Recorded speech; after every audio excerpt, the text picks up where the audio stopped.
Hi everyone, welcome back to my channel. So हम cold war chapter कर रहे हैं फॉर क्लास 12th एंड पिछले वीडियो में हमने थॉ के बारे में डिस्कस किया था।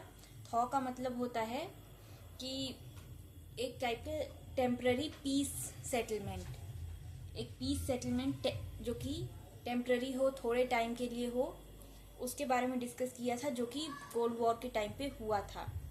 अब इसके बाद क्या हुआ, ये सेटलमेंट कैसे जाकर के कम हुआ, कैसे बंद हुआ, ख़त्म हुआ, ये देख लेते हैं।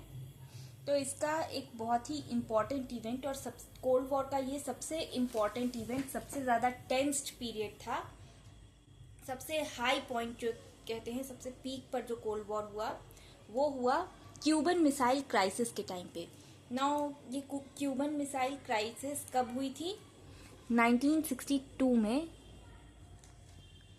एंड ये कहाँ हुई?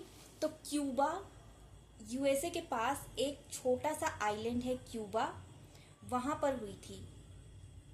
अब क्यूबा सोवियत वहां पर यूएसए के एकदम क्लोज है, छोटा सा आइलैंड जो यूएसए के एकदम क्लोज है, बट ये एलाई था सोवियत यूनियन का, सोवियत यूनियन का पार्ट था ये। एंड इसके जो प्रेसिडेंट थे इस आइलैंड के, उनका नाम था फिडेल कैस्ट्रो। सो यूएसए के पास के इस आइलैंड का नाम था क्यूबा, जो कि सोवियत यूनियन का एलाई था। प्रेसिडेंट का नाम था फिडेल कैस्ट्रो। अब इस वजह से, इसके यूएस के इतना क्लोज होने की वजह से काफ़ी ज़्यादा टेंस्ड भी रहते थे अमेरिकन्स की इसका यूएसएसआर गलत फ़ायदा उठाएगा, इसका यूएसएसआर उन पर वॉर करने के लिए इसका फ़ायदा उठा सकता है। And very soon Nikita Khrushchev, जो कि सोवियत यूनियन के लीडर थे, उन्होंने ये डिसीजन लिया कि क्यूबा, जो जिसे कि डिप्लोमेटिक और फाइनेंशियल एड मिलता है यूएसएसआर से, उसे एक मिलिट्री बेस में कन्वर्ट किया जाएगा, रशियन मिलिट्री बेस में कन्वर्ट किया जाएगा। तो इसके लिए क्या क्या किया गया? सबसे पहले न्यूक्लियर मिसाइल्स वहां पर प्लेस किए गए, क्यूबा में न्यूक्लियर मिसाइल्स भेजे गए।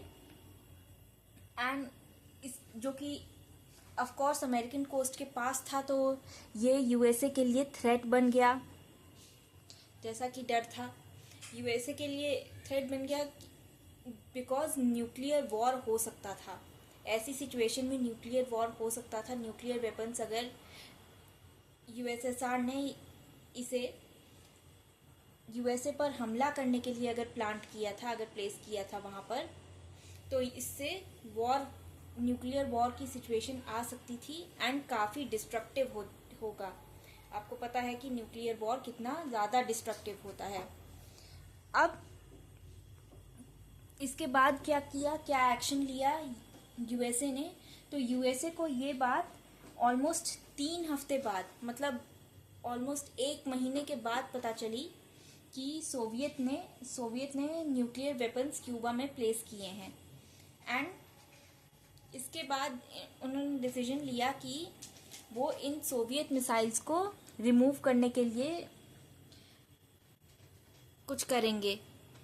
अब हुआ क्या कि जो निकिता क्रुश्चेव ने ये ऑर्डर दिया कि अमेरिकन वॉरशिप्स जो हैं वो जाकर के क्यूबा और यूएसएसआर के वे के बीच में, सी वे, ओशन के थ्रू अगर जैसे भेजे जा रहे थे न्यूक्लियर वेपन्स शिप्स के थ्रू, तो उन्हें रोके, क्यूबा आने से रोका जाए।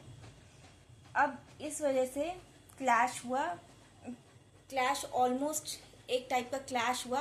ये भी कोल्ड लाइक नथिंग, लाइक कुछ भी नुकसान नहीं हुआ, एकदम वॉर, एकदम एक्चुअल लिटरल वॉर नहीं हुआ, बट काफ़ी बड़ा इंसिडेंट था ये, जिसके बाद nuclear war like situation create हो सकती थी।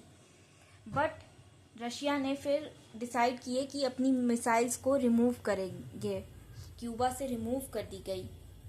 अब इसका आफ्टरमैथ क्या था, इसके बाद क्या हुआ, तो वो इस कंक्लूजन पर पहुंचे, दोनों कंट्रीज यूएसए और यूएसएसआर इस कंक्लूजन पर पहुंचे कि इसका रीज़न था लैक ऑफ कम्युनिकेशन। तो एक टेलीफोन हॉट लिंक इंट्रोड्यूस करी गई इस वॉर के बाद, अब ताकि मॉस्को और वॉशिंगटन में, ताकि कोई भी in case of any emergency consultation मिल सके, बात की जा सके। नेक्स्ट 1963 जुलाई में एक ट्रीटी साइन हुई, एक अग्रीमेंट साइन हुआ, न्यूक्लियर टेस्ट बैन ट्रीटी, ताकि जिससे कि इसके अकॉर्डिंग न्यूक्लियर टेस्ट जो भी होंगे वो अंडरग्राउंड कैरी किए जाएंगे, ताकि किसी का नुकसान ना हो और एटमॉस्फेयर पोल्यूट ना हो। नेक्स्ट हम पढ़ेंगे वॉर्सो पैक्ट के बारे में। अब ये जो वॉर्सो पैक्ट था, जैसे यूएसए ने नाटो ऑर्गेनाइजेशन फॉर्म करी थी, वैसे ही यूएसएसआर का ये एक काउंटर ऑर्गेनाइजेशन थी। नाटो को काउंटर करने के लिए ये इस ऑर्गेनाइजेशन का फॉर्मेशन हुआ, जिसे कहते हैं वॉर्सो पैक्ट। ये कब हुआ? 1955 में। एंड नाटो का कब हुआ था? नॉर्थ अटलांटिक ट्रीटी ऑर्गेनाइजेशन, ये कब फॉर्म हुई थी? 4 अप्रैल 1949 में। So it was a difference of 6 years।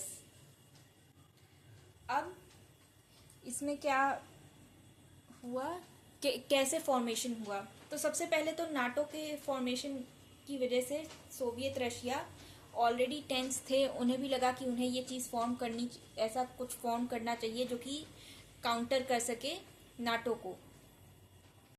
Another reason was कि वेस्ट जर्मनी, मतलब वेस्टर्न साइड ब्रिटेन, अमेरिका और फ्रांस ऑक्यूपाइड जर्मनी जो थी, वेस्ट जर्मनी, वो इसका पार्ट थी, नाटो का पार्ट थी। एंड नाउ रशिया ने काफ़ी प्रोटेस्ट किया इसके अगेंस्ट, एंड उसके बाद ये डिसीजन लिया कि वॉर्सो पैक्ट का डिसीजन लिया। और इसमें और कौन सी कंट्रीज थी? Poland, Hungary, Czechoslovakia, Bulgaria, Albania end of course east Germany. और ये सब हुआ 4 मई 1955 को। एंड इसमें भी सेम एज नाटो, जैसे वहाँ पर डिफेंसेस का एक ग्रुप बनाया गया, सारे डिफेंसेस एक अंडर वन ग्रुप आ गए, एंड किसी एक पर अटैक माना जाएगा कि सब पर अटैक है। An attack on one of them will be an attack on NATO. ये था नाटो का प्राइमरी जो एम था वो। नाउ वॉर्सो पैक्ट में भी सेम चीज़ हुई। वॉर्सो पैक्ट में भी जॉइंट कमांड था, जॉइंट कमांड जिसके हेडक्वार्टर्स थे मॉस्को में। मॉस्को मतलब रशिया में। जॉइंट फोर्सेस थी। एंड अब इसके बाद क्या हुआ, नेटो के फॉर्मेशन के बाद, वॉर्सो पैक्ट के कंक्लूजन के बाद ये बात तो क्लियर हो गई कि ईस्ट जर्मनी और वेस्ट जर्मनी कभी भी फ्यूचर में नहीं मिलने वाले।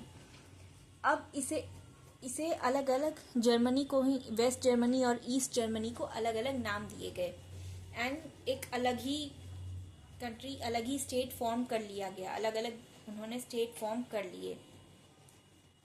तो ब्रिटेन, अमेरिका और फ्रांस ने बॉन में मिलकर एक फेडरल कॉन्स्टिट्यूशन सेटअप किया, ड्राफ्ट किया, और German federal republic, West Germany का नाम दिया German federal republic. And now इसके जो नए चांसलर बने, फर्स्ट चांसलर बने, वो थे कॉनराड एडेनोर बने इसके नए chancellor after the elections were held. Next Russia ने कैसे रिस्पॉन्ड किया? तो रशिया ने भी अपने ईस्ट जर्मनी को एक नई टेरिटरी फॉर्म कर ली, एक नया स्टेट फॉर्म कर लिया, जर्मन डेमोक्रेटिक रिपब्लिक। ये प्रोक्लेम किया गया। नाउ ये डेमोक्रेटिक से आप कंफ्यूज मत हो जाना, ये कम्युनिस्ट ही था। East Germany was communist. And now western Germany ने ये कहिए GFR ने ज्वाइन कर लिया western block, and on the other side east Germany ने ज्वाइन किया सोवियत ब्लॉक। तो अब इसकी वजह से और ज़्यादा टेंशन्स इंक्रीज हो गए। That's it for today's video. I hope आपको समझ आ गया होगा। नेक्स्ट वीडियो में हम डिटोंटे डिस्कस करेंगे, जो कि काफ़ी सिमिलर है टू थॉ, बट जो कि लगेगा कि काफ़ी सिमिलर है थॉ के, बट इट्स क्वाइट डिफरेंट।